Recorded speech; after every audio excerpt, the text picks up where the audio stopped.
Oh, we out here again. Got my brother Ty with me. TNT. We out here cleaning these exclusive whips again. You know what I mean? We have some AMG being real. It's Matt Black here. What we're gonna do is we're gonna clean them up pretty good. We're gonna coat them with some tire shine. It's gonna give it that nice gloss look.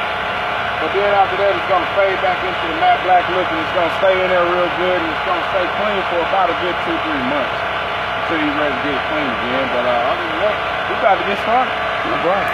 And then check this back seat out. A little dirty, but you know, won't take much. You know, we're about to get it started out here on this illustrious day. Beautiful Saturday. You know, what you say, bro? We got sensors right here too. Yeah, I know. So these cars, the technology on these cars, here go the camera in the front right here. This actually pops up. This pop, you see, here go the other camera right here, but this actually pops up and it's a camera in there too. You see the camera right there? Damn. Yeah. And see, I told you that right there got a rapper in trouble before. He hit somebody's car and he tried to take off, but the company had a camera in the car and they literally told on him. Bentley did that. They told on a rapper who hit another car and reported he hit the car, and then they went looking for this dude and they found him. It's crazy out here. Technology. Yeah, technology get the best of it. Here's another little whip I'm gonna be cleaning up. Little Range Rover Sport. Little thing for your lady. This is not a man car. Repeat. This is not a man car. That's a man car.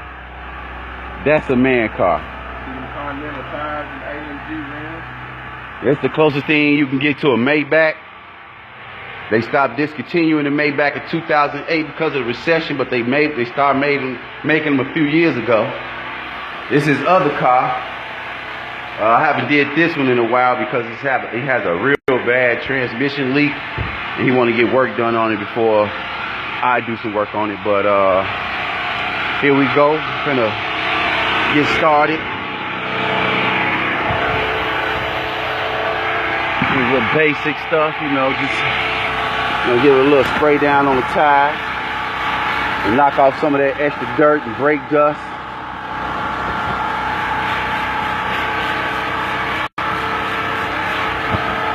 Come through with some like non-acid, because you don't want to burn people's wheels up. You know, these wheels are expensive, so you don't really want to mess their stuff up. You ain't got the money for it. You know, even if you got insurance. Oh, I got it. I'm just gonna do this and then we're gonna go on to the next one. But yeah, you know, just hit it with the basic mitt. You know, get all the dirt and grime off your tire.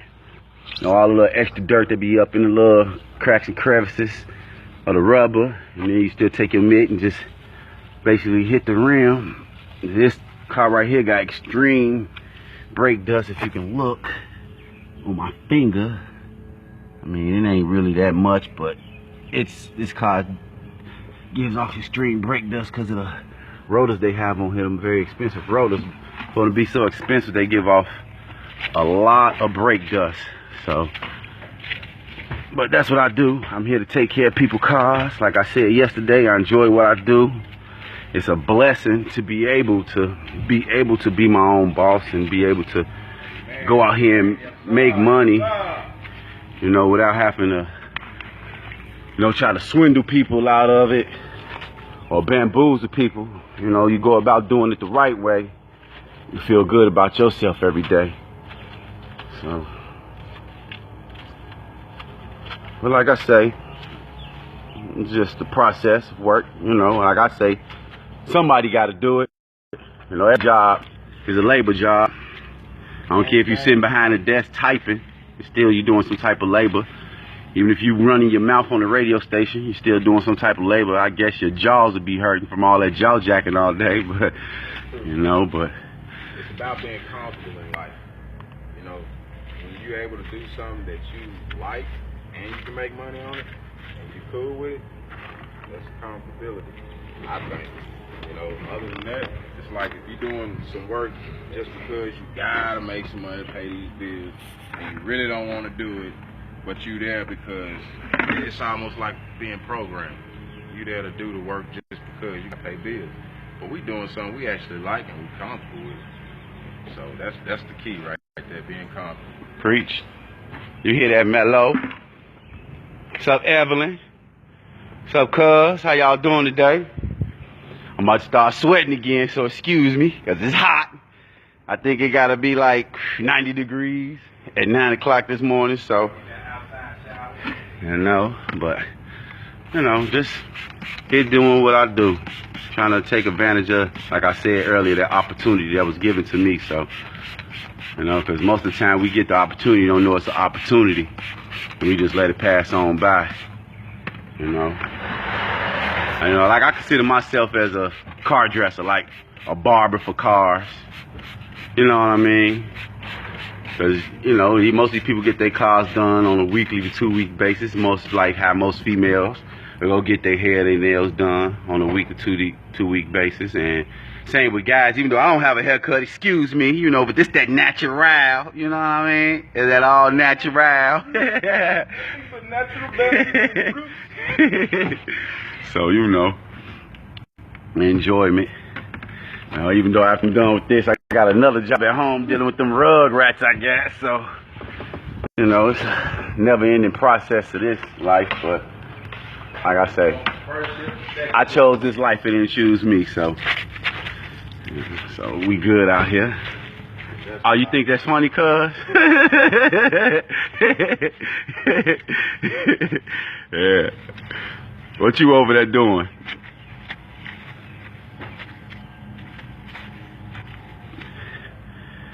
How you doing this morning, Michelle? Happy you checking in with me. You see, I got my Kuta Kinte on, Mello. got that natural out here. You know, I hope everybody relaxing.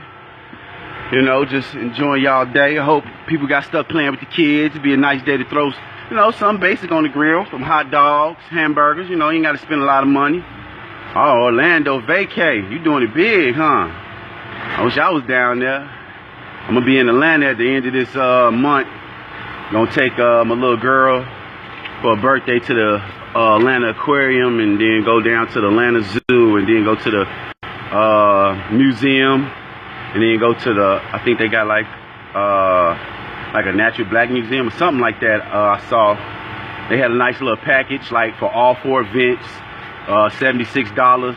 So it's like a 2-day thing, and it's a good deal because just to get into the zoo alone is like $40. To get into the aquarium alone is like $40. That's $80 there. Where I can do all 4 events for $72. So, you know, it's all about budgeting and bargaining. You know. Where you at Disney World, cuz? I never been to Orlando. I've been down to Miami. Just for a brief moment, you know, I went on a cruise, but Miami was pretty cool. I lived in Florida for a while, but I was in Tallahassee. Ain't no beaches around Tallahassee. So,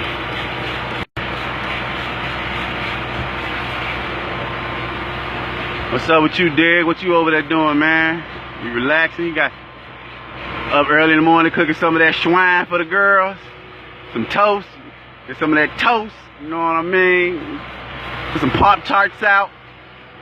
Chubby for Chew, my bro, what's going on, man?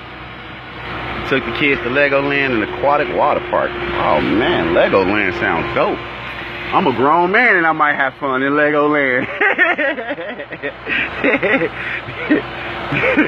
You know? Hey, I'm at my first stop still. It's the second car I'm on. Next stop, I got 3 cars there. Got to do 2 Lexuses and a Porsche, and then luckily the stop after that is they next door neighbors. Oh, okay, we're going to, what, is somebody's birthday, Mello? Y'all just relaxing, man, you know. It is a beautiful day today, man. Make sure you stay out them streets, man, you know. Take them hats off. It's real out here. Chubby, where you at work, man? They got you working hard on this Saturday morning. You better tell them that you get a break. I appreciate that. Robert. God bless you too, man. Honestly, I really do. I was telling somebody the other day, you know, with all this stuff that's going on in the world, man, we all need a little blessing, man. You know, because everybody may not have that same faith as the next person. You know, you may not believe in something as much as the next person, but if we all had just a little faith, man, maybe we can get over these problems, these little turmoil we having right now in America. You know, I know it's a little rough. You know, I talked to it with some of my customers, and, you know, majority of them, you know, being white, and they asked me about it and how I feel, and once I get them explaining that this is nothing new, they look at me like it is. You know, like I told them, I'm from Chicago. I remember getting pulled over by the police, you know, just riding, just going to McDonald's or just going anywhere and just getting randomly pulled over by the police, and they come into their cars with their guns already drawn, you know, and nobody did nothing, you know. So, I mean, I was, you know, won't say I'm a victim of circumstance. I was just blessed I never was a victim. You know, it was just, you know, growing up in the city where you being black, you're labeled a certain way because you have a certain amount of people doing one thing. You know, like I say, all black people not criminals and all white people not racist, you know? And you know, but that don't really matter. You know, it really don't matter, because if you have a view on something and I have a view on something, we both disagree, you know, we'll never come to an agreement. You know, you just feel as though, like, you know, like right now with the Dallas thing, the cops getting killed is getting overlooked. I mean, it's getting more press than the two guys that got killed that started the cops getting killed.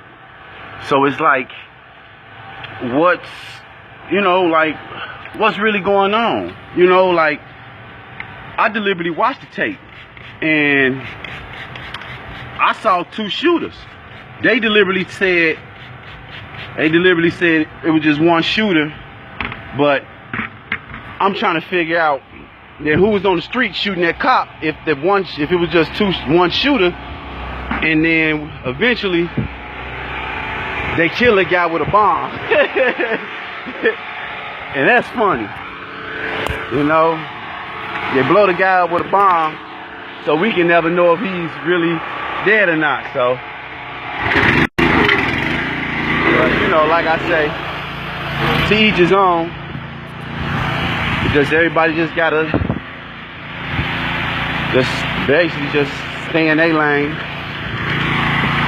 Good guy stay good guy, bad guy stay bad guy. But it's hard to know who's who when everybody got their own view on certain things. You know, like I'm down here in Tennessee. Well, that was the first time that I ever heard of, you know, just, you know, like that was my first time experiencing racism when I moved to Tennessee. I was working at a job at Comcast, and he worked at Comcast with me. He could vouch for it. The guy walks up to me and say, "Hey man, don't I know you?" I say, "No, I just moved down here. I'm from Chicago." He said, "Yeah, I do. I know you." I said, "What you talking about?" He said, ain't your mama and your daddy, Uncle Ben?" I got mad, but I didn't do nothing rational. I just went to the manager and told him, "Hey man, this guy said some racial things towards me, and I don't like it." They didn't say nothing to that guy. You know what they said to me? Stay away from him. So that's what I did. I just stayed away from the guy. You know, because I'm not a confrontational person. I don't want confrontation. I don't want nobody thinking, "Hey, that guy right there is a jerk. That guy's an asshole." But no, I'm just, you know, like the next man, just out here living, trying to take care of my family. You know, yeah, I may not have the best job, but my job better than most people's jobs. So, I'm in Nashville because I've been living here 11 years now. You know, and I like it. You know, I love it. You know, like I say, I got a house. You know, I own my own business. You know, and I just feel a little stress-free. I don't have to really deal with the hoopla, the everyday hustle and bustle back in Chicago. You know, because before I moved down here, I mean, I'll be honest. I really don't care who watching, but yeah, I wasn't doing the right thing in Chicago. I wasn't the perfect citizen, you know. I went to college, and yeah, I'm a high school graduate, and I kept a job, but it was a few things that I still did that I know I wasn't supposed to be doing because I didn't have that correct guidance. I didn't have the correct people around me to honestly tell me, hey, that's wrong. Hey, that's not what you should do. You know? Hey, you know, it was more people in the neighborhood encourage you to do wrong. You know, hey, do that. Hey, go about doing it that way. You know, because they didn't have the right guidance. They didn't have the right structure. So, you know, it goes back to that phrase that I know, I guess, like the old heads used to say, it take a village to raise a child. You know, because nowadays, we let these kids do anything. We let them get on this social media and say how they feel. The back seat, yeah, the back seat, it's a little knob on the side. Yeah, you'll see it. You know, but with the social media and the internet, it's a lot more leeway nowadays. So kids get a little bit more freedom from when I was a kid. You know, you actually had to see them things and hear them. You know, nowadays you can hear them and see them still, you know. Somebody tell you, oh man, somebody got shot, somebody got killed. Hey, just go check this out, and you can go on the site, look it up. So, you know, it's a little bit different now. It's like everybody's in touch with technology, but nobody's in tune with it. You know, we not right now using it to our advantage. You know, it's like, I don't know, I kind of said it last night on a Facebook post. How can somebody kill somebody that's a civil servant and still get paid for it? You know? And then I had one of my customers deliberately ask me, why is there so much black on black crime? And the first thing I told her, number one thing that stems to black on black crime, I know it may sound weird, but it's poverty. You know, poverty play a big part. When nobody has, and it's hard to get, and you gotta work 10 times as hard just to get something, but then you see somebody over here doing something totally illegal, but making thousands of dollars, it's easy for you to fall into that realm. You know? You gotta just think about it. Back in 1980, minimum wage is $2.75. You know what I mean? Yeah, I know the cost of living ain't what it is now, but you just imagine you going to work for $2.75 an hour. You know, I even remember being in high school at 16. Minimum wage was what, $4.75? You know, it's people, when I was 16, it's grown people working there. They got kids and stuff, just making $5.15. How they survive? Well, I don't get it. So, yeah, if people had that opportunity to do something illegal or do something that wasn't right, that's gonna help them make more money than what they is, yeah, it will start a band of corruptness. But America itself is a corrupt country, but you know, one of the best countries in the world, but it's the